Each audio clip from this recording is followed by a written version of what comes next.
여러분, 계속해서 나이 듦에 대해서 우리가 살펴보고 있는데요. 어떻게 나이 듦에 대한 생각들을 갖고 가시고 계십니까? 네. 반응이 없는 거 보니 아직 안 바뀌었다. 네. 세상이 이야기하는 나이 듦, 노년, 은퇴라고 하는 이 개념과 하나님 나라에서 나이 듦, 은퇴라고 하는 사실은 그 개념은 많이 다릅니다. 그러기에 우리는 오늘 이 마지막 시간으로 오늘 살펴볼 텐데요. 오늘 이 말씀을 통해서 우리의 노년의 생활을 우리가 어떻게 바꾸어 나가야 하는지, 또 이제 젊은 친구들도 우리가 어떤 노년을 보내야 할지 좀 그림을 그리면서 또 그렇게 하나님 앞에서 기도하면서 나아가는 귀한 시간이 되기를 간절히 소원합니다. 여러분, 매일 아침 우리는 거울을 봅니다. 거울을 볼 때마다 어떤 생각을 하십니까? 네. 난 너무 잘생겼다, 뭐 이런 생각을 하십니까? 나의 그 거울을 볼 때마다 저는 요즘 거울을 볼 때마다 제 머리가 빠져간다라고 하는 사실을, 머리가 좀 비어간다라고 하는 사실과 또 흰머리가 늘어간다는 사실을 봅니다. 오늘 아침에는 깊은 주름이 생긴 걸 또 보았습니다. 이걸 여기에 주름이 이렇게 생겼나? 그런 모습을 보게 되면서 어떻게 하면 좀 더 젊어질 수 있을까? 뭐 이렇게 생각을 하기도 합니다. 세상은 여전히 우리로 하여금 젊어지라고, 늙어지는 이 육체를 어떻게든 젊어질 수 있는 방법을 찾으라고, 그래서 우리의 나이든 그 노년의 생활을 성공적으로 살아가라라고 그렇게 우리를 설득하고 있습니다. 그런데 노화를 감추어야 될 일종의 부끄러움이고 젊음을 유지하지 못하는 것을 실패라고 하는 이러한 세상적인 가치관을 성경은 이제 반대하고 있습니다. 노년이 그런 것이 아니라고 우리에게 말해주고 있습니다. 오늘 사도 바울이 고린도 교회를 향해서 선포한 말씀은 우리 몸에 대한 세상적인 가치관을 완전히 뒤집어 놓습니다. 사도 바울은 단호하게 선포합니다. 너희 몸은 너희 가운데 계신 성령의 전이라고 말씀하고 있습니다. 오늘 사실 고린도전서 6장의 말씀은요, 어떤 말씀이냐면 우리의 몸을 음행에 대한 이야기를 하면서 우리의 몸을 세상의 욕망의 도구로 사용하지 말고 오히려 하나님이 우리의 몸을 성령의 전이라고 말씀하셨으니까 이제 성령의 전으로 생각하고 우리 몸을 잘 보살피라라고 하는 그러한 내용입니다. 그런데 여기서 우리가 생각해 봐야 될 것이, 우리는 우리의 몸이 성령의 전이라고 이야기하면 우리는 주로 어떤 몸을 생각하냐면 젊을 때 몸을 생각합니다. 젊은 몸. 그래서 나이 든 지팡이를 짚어야 되고, 그리고 나이 든 몸은 하나님의 전이라고 생각하지를 않을 때가 있습니다. 그러나 오늘 성경은 그렇게 이야기하지 않습니다.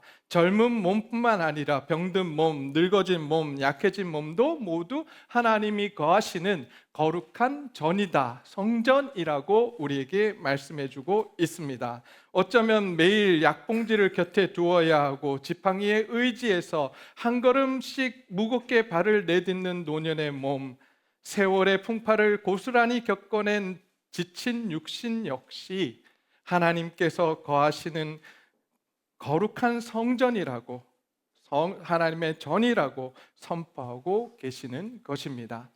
오늘 이 시간 우리의 몸이 하나님의 전임을 기억하고 하나님의 전답게 살아가는 성전으로서의 삶을 살아가는 저와 여러분들이 되시기를 주님의 이름으로 축원드립니다. 여러분, 제가 계속해서 그 한 책을 말씀드리고 있잖아요. 나이 듦이 아름답다라고 하는 이 책의 저자는 뭐라고 이야기하냐면, 참되고 성공적인 노화란 무엇인가? 라고 하는 질문을 던지면서 그는 이렇게 말합니다. 하나님이 인간에게 정해두신 필연적인 신체의 한계를 거부하는 것이 아니라 오히려 그것을 하나님의 신비로운 은혜로 받아들이는 과정이다라고 말해주고 정의해주고 있습니다. 뭐라고요? 참되고 성공적인 노아란 뭐라고요? 함께 읽어볼까요? 시작. 하나님의 신비로운 은혜를 받아들이는 과정. 하나님의 신비로운 은혜를 받아들이는 과정이 노아라고 하는 것이죠. 예수 그리스도를 믿는 자들의 늙어가는 몸이 하나님의 거하시는 거룩한 전임을 인정하는 과정이 성공적인 노아라고 하는 것입니다. 우리는 오늘 참되고 성공적인 노아를 통해 하나님의 일을 감당하고 하나님께 영광을 돌린 한 사람을 살펴보고자 합니다. 그 사람은 성경의 위대한 가게를 열었던 인물입니다. 그 사람의 이름이 바로 보아스입니다. 이 보아스의 삶을 통해서 우리는 오늘 성전인 우리 몸을 어떻게 하나님께 가장 찬란한 영광을 돌릴 수 있는지 구체적으로 하나씩 살펴보고자 합니다. 첫 번째로 우리는 우리의 몸이 우리의 것이 아님을 인정해야 합니다. 우리는 우리의 몸이 우리의 것이 아님을 인정해야 되는데 본문 19절과 20절 말씀을 다시 보게 되면 이렇게 되어 있습니다. 너희는 너희 자신의 것이 아니라 값으로 산 것이 되었으니라고 사도 바울은 선포하고 있습니다. 값으로 산 것이 되었다. 너희 것이 아니다라고 지금 말씀해 주고 있습니다. 우리가 우리의 것이 아니라고 선포합니다. 우리는 끊임없이 세상에서 이야기를 듣습니다. 너의 삶의 주인은 너 자신이 되어야 된다. 그래야 행복한 삶을 살아갈 수 있다라고 끊임없이 이야기를 듣습니다. 우리의 삶의 주체가 내 자신이 될 때 우리의 삶이 건강해지고 행복해진다라고 이야기를 하는데 오늘 사도 바울은 그렇게 이야기하지 않습니다. 오늘 사도 바울은 너희 몸이 너희 것이 아니다라고 말씀해주고 있습니다. 저와 여러분들의 몸이 우리 자신이 왜 우리 것이 아닐까요? 성경은 끊임없이 그 이야기를 합니다. 너희의 삶의 주인이 너희가 아니라고 이야기합니다. 왜요? 오늘 사도 바울은 이렇게 이야기합니다. 값으로 산 것이 되었다라고 이야기합니다. 도대체 어떤 값으로 우리를 사셨을까요? 어떤 값요? 핏값이에요. 누구의 핏값요? 예수님의 핏값으로 우리를 사셨습니다. 믿으십니까? 이것을 우리가 고백했다면 이제 우리는 예수님의 핏값으로 예수님께서 십자가에 죽으심으로써 우리를 사셨어요. 죄와 사망으로부터 우리를 사셨기 때문에 이제 우리는 죄와 사망의 권세에 있는 사람들이 아니라 이제 하나님 나라의 자녀가 되었습니다. 예수님께서 핏값으로 사셨으니까 우리는 누구 거예요? 하나님의 것, 예수님의 것입니다. 그런데 왜 우리는 세상 사람들처럼 내 삶의 주인이 나라고 이야기합니까? 사도 바울은 강하게 이야기합니다. 이제 너희는 너희 것이 아니라고 예수 그리스도의 핏값으로 산 것이 되었다라고 우리에게 말씀해주고 있습니다. 이 말씀은 은퇴를 경험하고 인생의 후반전을 지나는 노년의 성도들에게도 매우 중요한 이야기를 합니다. 예수님을 믿는다고 하면서 여러분 젊은 시절에 우리는 어떻게 살아갈까요? 젊은 시절 내 몸과 내 건강, 내 시간과 재정 모두가 나의 소유인 줄 알고 내 뜻대로 통제하며 살아왔습니다. 지치지 않는 체력으로 일터를 일구었고 가정을 돌보았으며 미래를 계획했습니다. 내가 내 삶의 주도권을 쥐고 인생의 키를 움직였던 것이 바로 젊은 시절입니다. 그러나 노년기로 접어들면 제일 먼저 찾아오는 것이 무엇입니까? 제일 먼저 찾아오는 현실적인 변화는 바로 통제력의 상실입니다. 어제까지 기억나던 이름이 기억나지 않아요. 전화번호가 생각나지 않아요.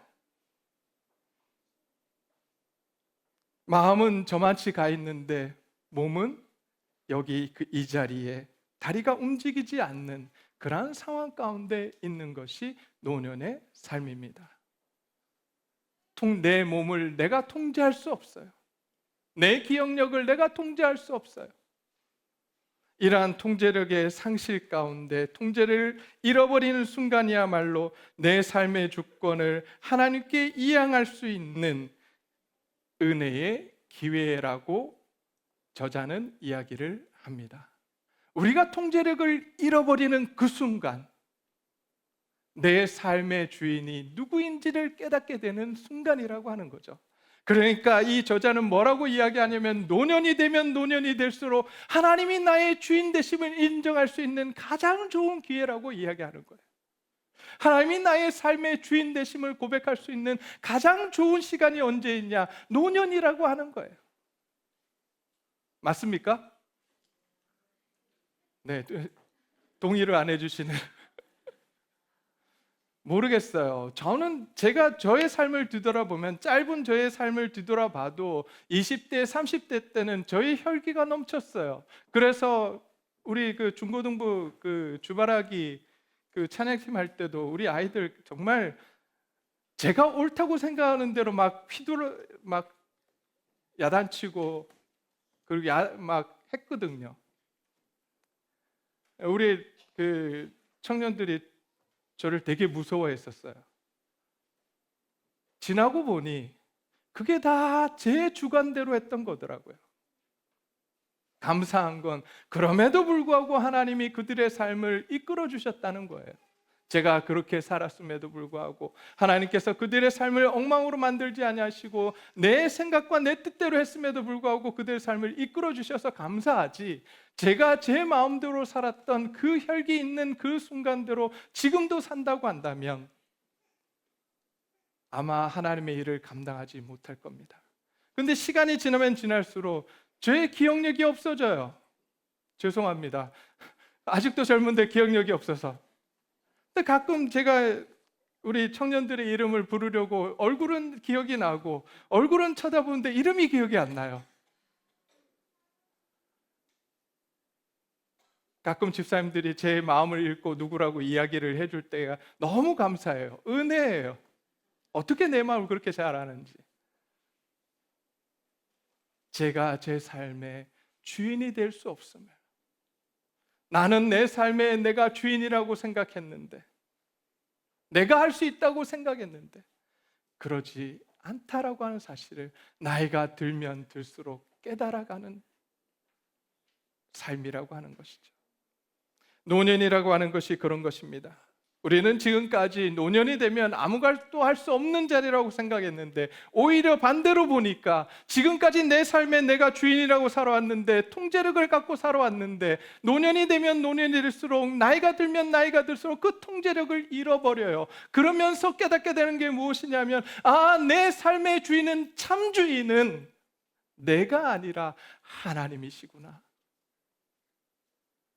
나는 이제 하나님만 붙들어야 하는구나 라고 하는 것을 깨닫게 되는 시간이 노년이라고 하는 것이죠. 이 자리에 계신 우리 성도님들 모두가 그러한 삶을 깨닫는, 우리의 삶의 주인이 하나님이심을 깨닫는 귀한 시간이 되기를 주님의 이름으로 축원드립니다.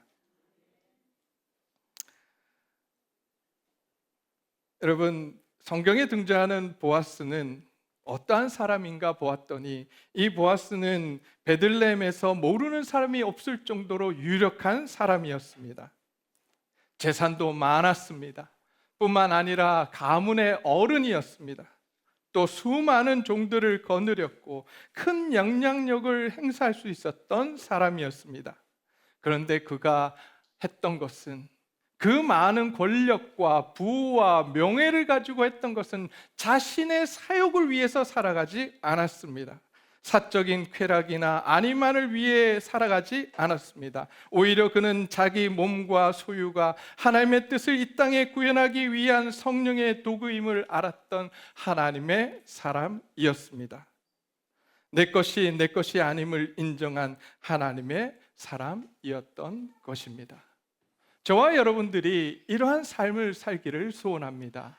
내 것이 내 것이 아님을, 나의 삶의 주인이 하나님이심을 고백하며 날마다의 삶 속에서 하나님이 주시는 능력과 하나님이 주시는 사랑과 하나님이 주시는 은혜 가운데 살아가는 우리 귀한 성도님들이 되시기를 주님의 이름으로 축원드립니다. 우리는 그런 사람들입니다. 우리는 내 것을 주장할 수 없는 사람들이에요. 왜냐하면 예수님께서 우리를 핏값으로 사셨기 때문입니다. 우리는 하나님의 사람들입니다. 이 사실을 잊어버리지 않고 살아가기를 간절히 소원합니다. 두 번째로, 이제 우리가 우리의 삶이 우리 것이 아님을 고백하고 한 사람은 이제 하나님이 주신 사명을 붙들고 살아가는 사람입니다. 하나님이 주신 사명을 붙들고 살아가야 합니다. 본문 20절을 보게 되면 우리의 삶이 하나님의 것임을 인정하는 자들은 하나님이 주신 사명을 붙들고 살아가야 한다라고 말씀하고 있습니다. 20절 말씀입니다. 값으로 산 것이 되었으니 그런즉 너희 몸으로 하나님께 영광을 돌리라라고 말씀하고 있습니다. 값으로 산 자들, 내 것이 아님을 인정한 자들은 어떤 삶을 살아야 하는가? 어떻게 삶을 살라고요? 하나님의 영광을 위해 살아라라고 지금 우리에게 말씀해 주고 있습니다. 내 명예와 내 욕구를 위해 살아가는 것이 아니라 우리는 오직 하나님의 영광을 위해서 살아가야 합니다. 이것이 하나님의 사람에게 주신 사명인 것입니다. 하나님의 우리에게 주신 사명이 무엇인가? 하나님께 영광을 돌리며 사는 것입니다. 룻기 3장을 보게 되면 밤중에 타작마당으로 찾아온 룻을 향해서 보아스가 축복하며 건넨 대화가 나옵니다. 룻기 3장 10절입니다. 내가 가난하든 부하든 젊은 자를 따르지 아니하였으니 내가 베푼 인애가 처음보다 나중이 더하도다라고 말하고 있습니다. 이 고백 속에서 우리는 보아스가 어떠한 사람인지 잠시 보게 됩니다. 가난하건 부하든 젊은 자를 따르지 않았다. 지금 보아스를 찾아왔는데 젊은 자를 따르지 않았다라고 지금 이야기합니다. 그렇다면 보아스는 젊은 사람이 아닌 거죠. 나이 든 사람이었어요. 그런 그를 찾아온 이 룻을 향해서 보아스는 자기를 찾아온 지긋한 노년의 신체적 한계를 가지고 있는 자기를 찾아온 룻을 향해서 그가 잘 찾아왔다고 그렇게 격려를 해 줍니다. 여러분, 여기서 보아스의 위대함은 그가 가지고 있는 힘과 재력에 있지 않았습니다. 정말 보아스의 위대함은 어디 있었냐 하면 인생의 마지막까지 영적인 민감을 가지고 있었어요. 이 영적인 민감함을 통해서 세상의 변화와 소외된 이웃의 고통을 정확히 짚어낼 줄 아는 사람이었습니다. 오늘 이 자리에 있는 저와 여러분에게도 하나님께서 영적인 민감함을 주시기를 간절히 소원합니다. 영적인 민감함이 있을 때 우리는 우리 주변에 있는 사람들의 아픔과 슬픔과 소외됨을 우리는 정확히 짚어낼 수 있습니다. 특별히 목장 안에서 슬픈 마음을 가지는 분들이 있다면 그분들의 손을 잡아주고 그분을 위로하며 그분을 세워주는 목장들이 되기를 주님의 이름으로 축원드립니다. 목장 안에서 그런 일들이 일어나야 돼요. 많은 분들이 직장에서 은퇴하면 하나님이 주신 사명도 끝나는 것처럼 착각합니다. 그러나 성경은 우리에게 분명히 이야기합니다. 우리는 일터에서 물러날 수 있지만 예수 그리스도의 제자로서의 거룩한 사명에서는 결코 은퇴할 수 없다라고 말씀하고 있습니다. 보아스는 나이가 들었지만 영적인 민감함을 가지고 있었던 사람입니다. 그러기에 보아스는 끝까지 하나님이 주신 사명을 붙들고 살았습니다. 이러한 영적인 민감함과 사명을 붙든 믿음의 보아스는 자신의 밭에 떨어진 이삭을 줍는 한 여인을 이방 여인으로 보지 않았습니다. 오히려 그는 이방 여인 룻을 보며 하나님의 날개 아래 보호를 받으러 온 고독한 영혼이라고 바라봅니다. 그러기에 그는 나이든 늙은 자신의 몸을 기꺼이 움직입니다. 율법 정신을 뛰어넘어서 룻과 나오미라고 하는 소외된 가문의 생명을 보존하기 위해 자신의 몸을 움직이기 시작합니다. 자신의 안전지대를 깨고 나와서 기업 물을 자의 무거운 사회적, 경제적 책임을 그가 짊어지는 것이었습니다. 그렇습니다. 보아스는 늙어가는 성전에서 가장 아름다운 예배를 드립니다. 하나님께 가장 아름다운 예배가 어떠한 예배일까요? 그것은 다른 것이 아니라 인애의 제사를 드리는 것입니다. 가난한 자를 돌보고 연약한 자를 돌보는 그러한 예배, 우리의 일상 가운데서 그러한 예배를 드릴 때 하나님께서 가장 기뻐하시는 그러한 예배인 줄 믿습니다. 저와 여러분들이 계속해서 보아스와 같이 그러한 예배, 인애의 하나님의 자비하심과 인애를 주위 사람들에게 나눠주며 하나님 앞에 예배를 드리는 저와 여러분들이 되시기를 주님의 이름으로 축원드립니다. 기독교인의 참된 은퇴는 무의도식의 은퇴가 아닙니다. 그것은 세상의 무의미한 경제적 노동으로부터 해방되어서 오직 하나님의 자비와 사랑을 이 땅에 온전히 흘려보내는 더 높은 차원으로서의 이주를 의미합니다. 우리의 몸이 비록 후패할지라도 속사람은 날로 새로워짐으로 보아스와 같이 하나님의 사명을 감당하며 다음 세대 젊은이들에게 하나님의 은혜와 사랑을 증거하는 우리 교회 성도님들이 되시기를 주님의 이름으로 축원드립니다. 마지막으로 이제 하나님이 주신 사명을 감당하기 위해서 우리는 성숙한 방어 기제를 가진 사람들이 되어야 합니다. 하버드 대학교에서 수십 년간 진행한 그랜트 연구라는 것이 있습니다. 이 그랜트 연구를 살펴보면 성공적인 노년의 가장 결정적인 조건 중에 하나로 무엇을 꼽느냐 하면 성숙한 방어 기제를 꼽고 있습니다. 성숙한 방어 기제란 인생의 수많은 상실과 고난, 신체적 노화라고 하는 거대한 바람이 불어올 때 그것을 원망이나 도끼로 받아들이지 않고 이타심, 유머, 그리고 높은 차원의 승화로 대처해가는 능력을 말합니다. 저와 여러분들이 이러한 성숙한 방어 기제를 갖고 있는 성도님들이 되시기를 주님의 이름으로 축원드립니다. 우리가 나이가 많건 적건 성숙한 사람이 되어야 합니다.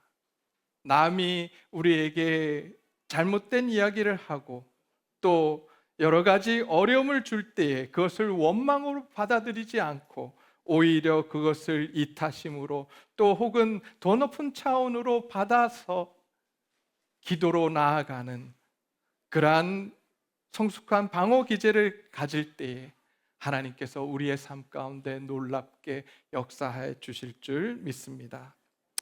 보아스의 삶이 이러한 성숙한 방어 기제의 완벽한 본보기였습니다. 룻기 3장과 4장을 보면 룻이 한밤중에 누구를 찾아올까요? 한밤중에 누구를 찾아와요? 보아스를 찾아와요.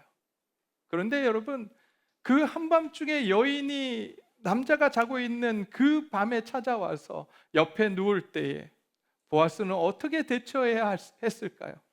많은 두 가지가 있을 것 같아요. 화를 내거나 혹은 자기의 정욕대로 하거나 그럴 수 있을 텐데 이 보아스는 그러지 않습니다. 오히려 그는 하나님이 주신 지혜로 성숙한 대처를 합니다. 첫 번째로 그의 인생의 오랜 세월을 거치며 다듬어진 깊은 인격과 신앙적인 품위로 룻을 안심시킵니다. 얼마나 두렵고 떨리겠습니까? 한밤중에 여인이 낯선 남자에게 다가가서 이불 안으로 들어간다고 하는 것이 어쩌면 수치스러움일 수도 있고 어쩌면 두려운 일일 수도 있습니다. 그런데 그 상황 속에서 보아스는 오히려 그를 안심시킵니다. 그리고 안심시킬 뿐만 아니라 롯이 상처받지 않도록 동네 사람들이 두 사람의 관계를 오해하지 않도록 이른 새벽에 아무도 모르게 그를 집으로 돌려보냅니다. 그러한 세심한 배려를 가진 사람이 보아스였습니다. 뿐만 아닙니다. 아침이 밝자마자 베들레헴 성문 어귀로 나아가서 장로들을 모으고 자신보다 우선순위에 있는 기업 물자를 불러서 정당하고 투명한 법적 절차를 밟아 문제를 해결하는 지혜를 가진 사람이 바로 보아스였습니다. 이것이 바로 노년의 몸으로 하나님께 드리는 품격 있는 신앙인의 모습인 것입니다. 나이가 들었다고, 몸이 아프다고 주위 사람들에게 날카로운 가시를 돋우거나 과거의 영광에만 매달려 매몰되어 청년들을 정죄하는 서글픈 노년이 되어서는 안 될 것입니다. 오히려 신앙의 여정을 통해서 하나님의 인격이 우리의 인격이 되고 하나님의 마음이 우리의 마음이 되어서 다음 세대 우리 청년들에게, 청소년들에게 하나님의 사랑과 은혜를 증거하는 귀한 노년이 되는 우리 성도님들의 삶이 되기를 주님의 이름으로 축원드립니다. 이제 말씀을 맺고자 합니다. 사도 바울은 우리에게 주신 말씀을, 사도 바울을 통해 우리에게 주신 하나님의 말씀 가운데 우리가 귀를 기울이기를 소원합니다. 너희 몸으로 하나님께 영광을 돌리라. 젊은 몸이든지 나이든 몸이든지 너희 몸으로 하나님께 영광을 돌리라고 말씀하고 있습니다. 거울 속에 비춰진 주름진 얼굴 보며 한숨 짓지 마시기를 바랍니다. 계단을 오를 때 시려오는 무릎과 자주 깜빡이는 기억력 때문에 인생의 패배자처럼 낙심하지 맙시다. 천지의 주제이신 하나님은 우리의 약해진 육신을 향해 거룩한 전이라고, 성전이라고, 성령이 거하시는 거룩한 성전이라고 부르고 계십니다. 하나님은 오히려 화려하게 치장된 대리석 건물보다 세월의 풍파를 온몸으로 견뎌내며 오직 예수 그리스도 한 분을 의지하게 된 우리의 낡은 성전을 더욱더 귀하게 보고 계십니다. 여러분, 보아스가 그렇게 삶을 살았을 때에 하나님 앞에 자신의 것이 자신의 것임을 아님을 인정하고 오히려 하나님의 영광을 위해서 그가 가진 사명을 감당하며 살아갔을 때 그의 거룩한 인격으로 룻을 대하며 살아갔을 때 그의 삶의 결과가 어떠했을까요? 노년에 그는 아들을 갖게 됩니다. 그 아들의 이름이 누구일까요? 퀴즈를 안 하니까 손을 대답을 하셔. 누구죠? 오벳이에요. 오벳의 후손 중에 누가 나오게 됩니까? 다윗 왕이 나오게 됩니다. 이스라엘의 성군이라고 하는 왕, 하나님께 인정받았던 왕, 내 마음에 합한 자라고 이야기했던 다윗 왕이 그의 계보에서 나오게 됩니다. 뿐만 아닙니다. 이 세상을 구원하신 예수 그리스도가 그의 계보에서 나오게 됩니다. 우리의 남은 생애와 노년의 몸이 보아스처럼 되기를 주님의 이름으로 축원드립니다. 그러기 위해서 우리는 앞에서 이야기한 세 가지를 기억해야 합니다.